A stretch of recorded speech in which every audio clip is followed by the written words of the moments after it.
incrível, né? Esse sentimento de irmandade, né?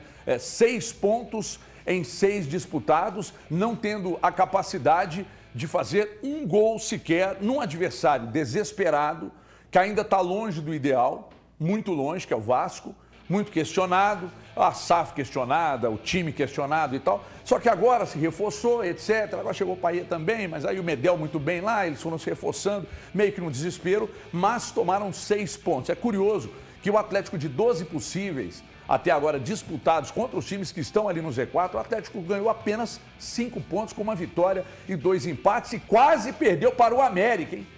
Empatou com o América, mas quase perdeu para o América. Então, o que acontece é o seguinte, tá lá no meu Instagram, @EvertonFutebol. Eu gravei um vídeo ontem depois do jogo, falei que tá difícil argumentos para explicar essa projeção que eu fiz, né? Que o Cruzeiro me obrigou a fazer sobre ele, que o América me dava indícios de que teria um ano frutífero, e o Atlético eu não posso desconsiderar. Um time que tem uma folha, mas vocês sempre falam isso, é claro, pô! Um time que tem uma folha de 18, 19 milhões, não pode entregar só isso que está entregando. Não pode. E eu vou dizer mais. Esse time precisa atacar o adversário.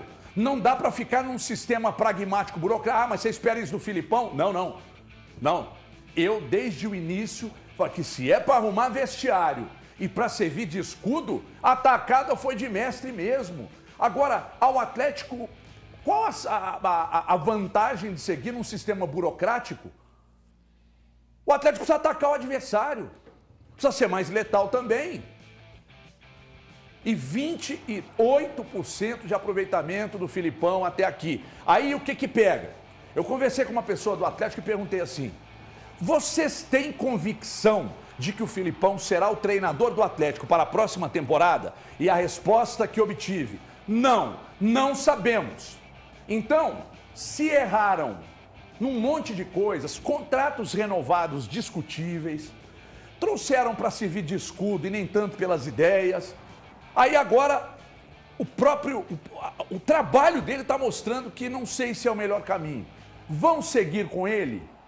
Ou daqui a pouco, se a sequência não for boa, vão demiti-lo? Se não tem convicção de que ele será o treinador para o próximo ano, então eu sinceramente acho que vocês continuam tendo convicções equivocadas num monte de decisões tomadas aí.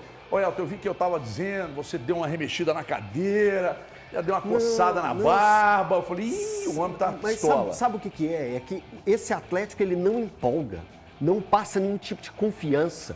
Não é aquele time que ele começa a partida vai decorrendo e você vai percebendo que em momento nenhum esse time vai emplacar, esse time vai fazer algo diferente. É um time totalmente previsível, chato.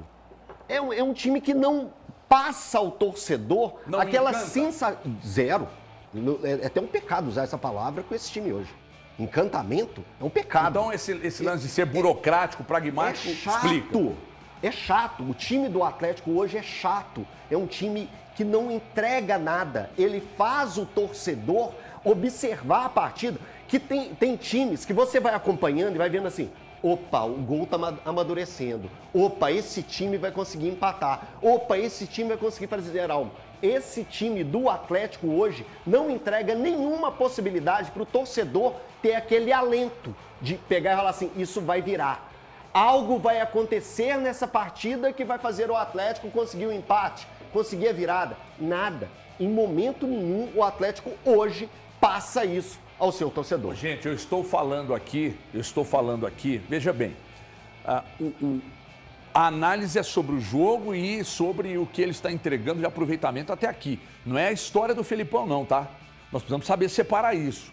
Mais um jogo em que pegou um adversário desesperado, não faz uso disso, não sabe usar o desespero do adversário. Ah, mas consagrou o goleiro fez pelo menos duas defesas importantes e tal. Pois é, por que os do Atlético...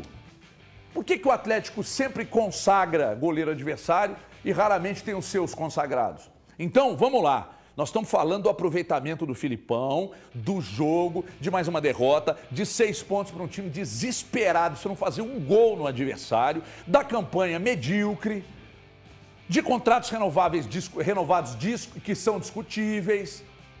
de ações que começam lá no colegiado, passam pela direção e morrem dentro de campo, de ações equivocadas, de decisões tomadas só decisões tocadas.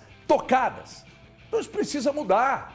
Daqui a pouco eu tenho uma informação que o Thiago vai trazer aqui sobre a questão do Filipão, mas antes eu preciso ouvir